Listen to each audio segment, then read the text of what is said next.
kan menjual lahan. Dan ini dibuktikan dengan kemauan pengembang yang tidak keberatan memberikan kontribusi tambahan dengan perjanjian kami sebelum Perda.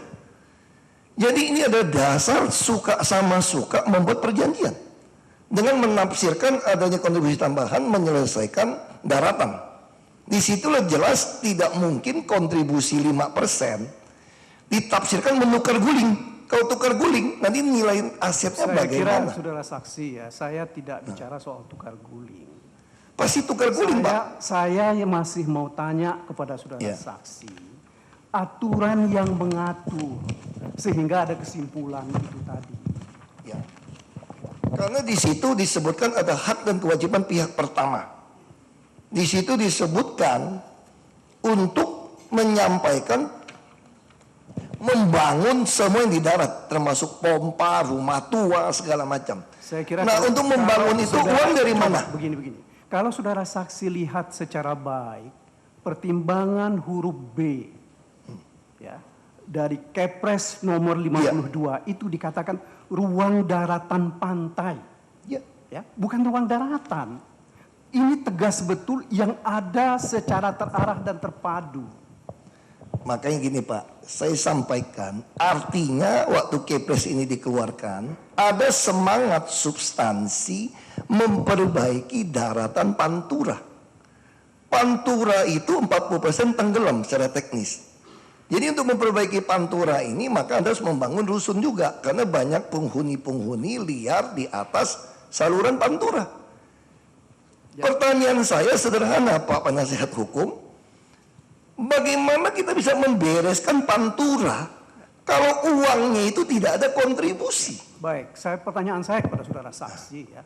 Ini kan saudara saksi sekarang ini akan membebankan biaya di daratan dengan pulau.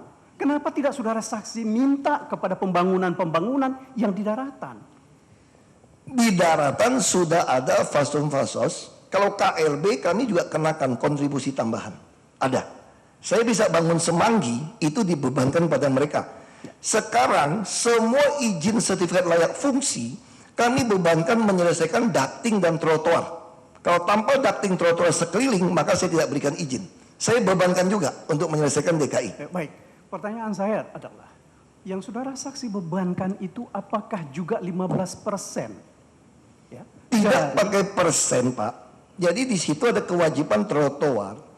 Karena kita tidak pernah menemukan presiden dasar hukumnya. Kalau pulau reklamasi ada dasar dari Ancol Barat dan Ancol Timur. Di situ dengan BUMD saja dikenakan 30% dividen. Maka dari situlah saya tidak menggunakan dividen dirumuskan jadi NJOP. Jadi ada dasarnya, ada hitungannya. Baik. Saya sudah tanya terhadap saudara Vera di ruangan sidang ini. Itu hanya dari asumsi. Betul. Nah, saudara bisa katakan bahwa ini sebagai dasar, sementara ini asumsi. Bukan Pak, asumsinya kan angkanya. Sekarang pertanyaan saya Pak, 15% saya sudah ditolak kok. Kalau mau dihilangkan. Pertanyaan saya sekarang, kenapa badan legislasi begitu ngotot membela pengembang? Dan pengembang saja setuju dengan perjanjian dengan kami. Itu yang saya tanya. Jadi saya heran dengan badan legislasi yang saudara bela, penasihat hukum. Bagaimana bisa Anda ngotot menghilangkan 15% sementara pengembang menyatakan setuju dengan saya? Yang saya tanya perjanjian itu loh. Ya. Oke. Dasarnya ya kerjasama ini Pak, perjanjian Pak. Tolong saudara saksi dengarkan dulu. Ya. Dasar dari perjanjian saudara sebut, itu ada satu. Terhadap perjanjian-perjanjian yang lain, yang juga dibuat tahun 97, apakah juga ada yang seperti itu? Ada, kontribusi, hanya tidak sebutkan angka. Saya tahu. Ada Pak. Di dalam tagih kontribusi pun semua ada. Jadi istilah kontribusi tambahan itu justru di presiden hukum perjanjian dengan MKY. Itu ada di pasal 7 ayat 5 kontribusi tambahan dalam penyediaan infrastruktur dan pelaksanaan penataan kawasan pantai utara Jakarta di luar area proyek. Ini dasar hukum kontribusi tambahan. Ada kata tambahan. Saya hanya menggunakan hak diskresi saya. Kalau saya sebagai gubernur yang lalu di tahun 97 mengenakan kontribusi tambahan, kalau sekarang saya tidak menggunakan kalimat yang sama, kira-kira penuntut umum akan menganggap saya terima uang atau apa? Menghilangkan kata kontribusi tambahan. Itu. Jadi hari ini kita berdebat, persoalannya adalah bukan soal dasar hukum. Dasar hukum soal perjanjian, soal tafsiran. Saya sederhana Pak, kalau saya jadi auditor Pak ya, kalau saya temukan ini dihilangkan dulu Pak. Kalau saya temukan ini, saya akan bertanya, Anda gubernur, kok bisa-bisanya gubernur yang lama minta kontribusi tambahan, kenapa kamu tidak ada kontribusi tambahan? Ini kontribusi tambahan ini jelas, Pak penuntut umum. Justru saya mempersoalkan kenapa Pak Fauji Bowo memberikan izin di 2012 tanpa kata kontribusi tambahan. Saya kira keterangan itu silahkan saudara tanya. Ya, saya harap penuntut umum bisa proses lebih dalam untuk masalah ini. Kalau Anda mau main lebih lanjut. Saudara saksi ya, tolong.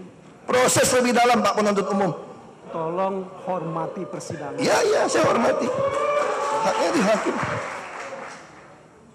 Kalau hakim nggak suruh berhenti, saya nggak berhenti Pak. Silakan aja Pak.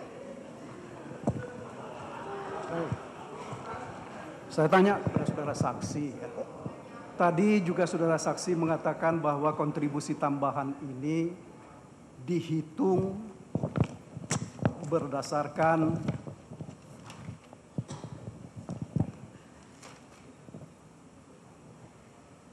NJOP ya.